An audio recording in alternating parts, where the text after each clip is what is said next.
Assalamualaikum warahmatullahi wabarakatuh. Puji dan syukur kita panjatkan kehadirat Allah Subhanahu wa taala yang telah memberikan kepada kita beribu-ribu nikmat, terutama nikmat iman dan Islam, nikmat sehat wal afiat, dan nikmat-nikmat yang lainnya yang saya tidak sebutkan satu persatu. Saking banyaknya itu nikmat pemberian Allah Subhanahu wa taala. Salawat dan salam semoga terlimpah curah kepada junjunan alam Habibuna wa Nabiyuna Nabi Muhammad sallallahu alaihi wasallam, yang mana beliau sebagai pemimpin umat uswatun hasanah, teladan bagi kita umatnya. Mudah-mudahan juga kepada keluarganya, para sahabatnya, para pengikutnya min yaumi hada ila yaumil qiyamah, dari mulai hari ini sampai hari kiamat, amin ya rabbal alamin. Baiklah kawan-kawan dimanapun berada, pada kesempatan yang baik ini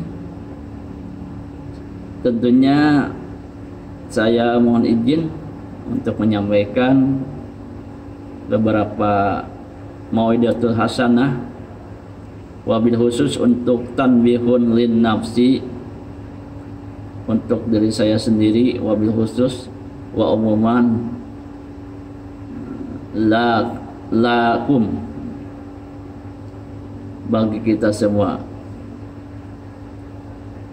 Baiklah, di pagi hari yang penuh berkah ini, setelah kita beribadah kepada Allah Subhanahu wa taala, salat subuh sebagai kewajiban kita seorang muslim,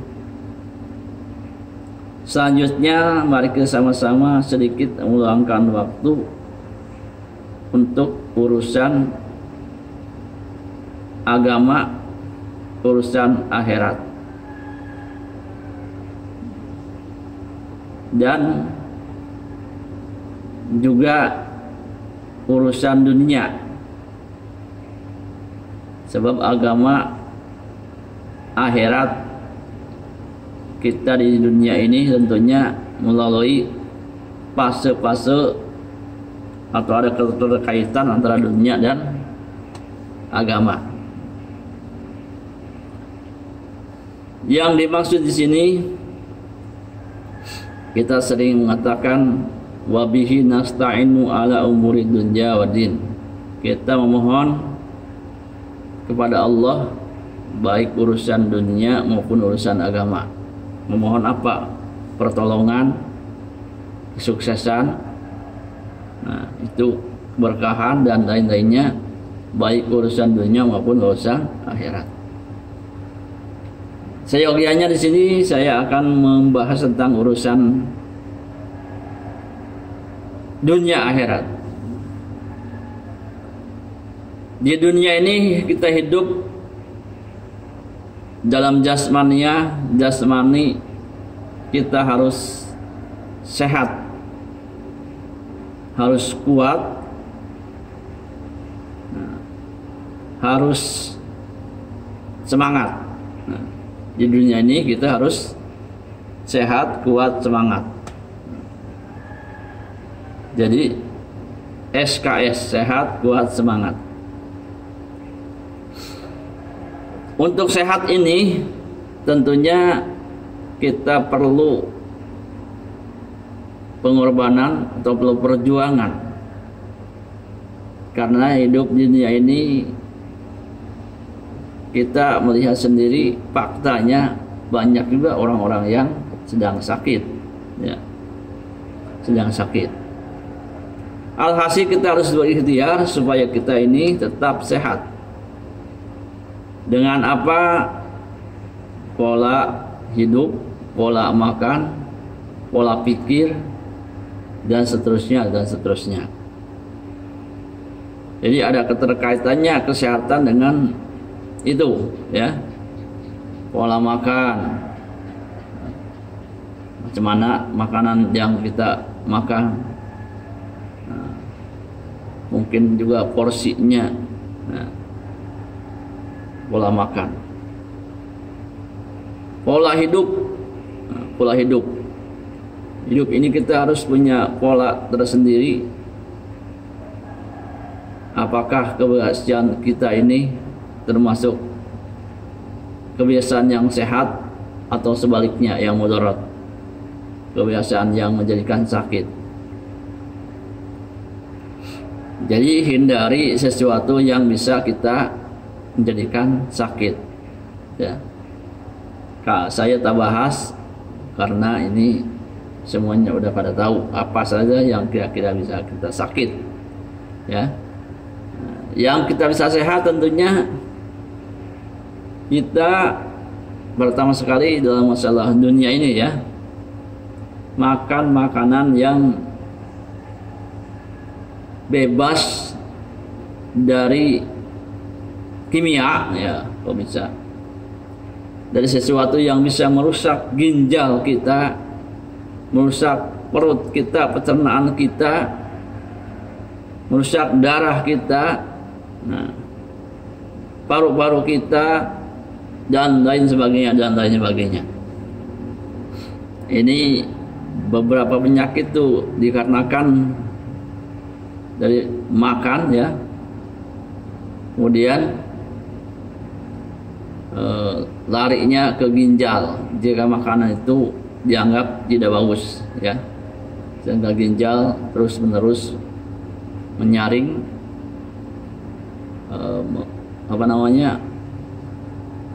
ginjal menemukan sesuatu yang tidak bagus sehingga rusak, sehingga kalau sudah rusak ginjal berbagai macam penyakit ditemukan, baik itu gula darah, ya, diabetes, ya,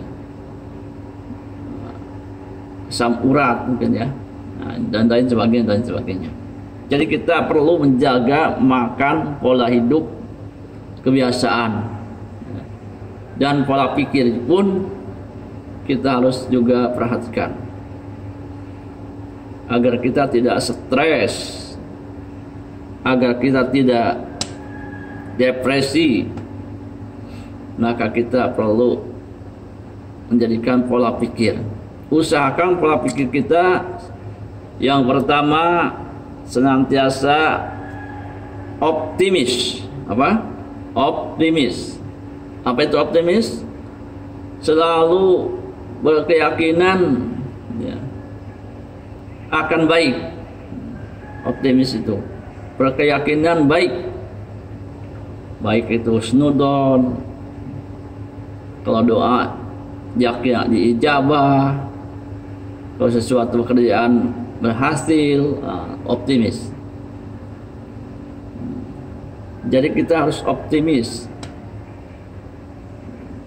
dan sebaliknya jangan kita pesimis. Itu bisa menjadikan kita lemah kalau kita pesimis. Jadi kita pada akhirnya mengeluh. Masa depan itu terasa suram karena kita pesimis. Jadi kita usahakan terus roja. Nah, roja itu bahasa Arab, bahasa kitanya optimis, ya. Optimis. Jangan pesimis atau putus asa, ya. Nah, itu pola pikir kita. Dan macam mana pola pikir kita agar kita maju? Tentunya kita pertama sekali kita harus membiasakan diri untuk beribadah dulu, beribadah, berwudu, beribadah, mengaji, bersolawat, untuk mencerdaskan pikiran dulu, ya. Membaca nado, membaca syair, mengaji Al-Quran, dan sebagainya. Maka itu perlu agar pola pikir kita ini terbuka, terinspirasi. Jadi usahakan seperti itu. Pola pikir kita ini diawali dengan beribadah, beristighfar, mensucikan diri, bertawakal kepada Allah, bersabar. Nah, dari hal-hal itu manajemen kolbu, manajemen kolbu, pengelolaan hati, ya, jagalah hati. Itu zaman Al-Agim kan ada, jagalah hati, jangan kau kotori, dan seterusnya. Jadi pola pikir. Nah, di sini para ulama seperti Imam Al-Ghazali, para ahli-ahli sufi juga, mereka cenderung pola pikirnya menuju tarekat atau menuju tujuan akhirat terutama, bahkan meninggalkan dunia untuk akhirat. Nah, itu mereka para ahli sufi, ya, meninggalkan dunia, zuhud, ya, dalam arti bukan tidak butuh dunia, bukan tidak perlu dunia memang perlu untuk makan. Orang zuhud itu mengambil dunia sekedar keperluan, mengambil dunia untuk keperluan, ya.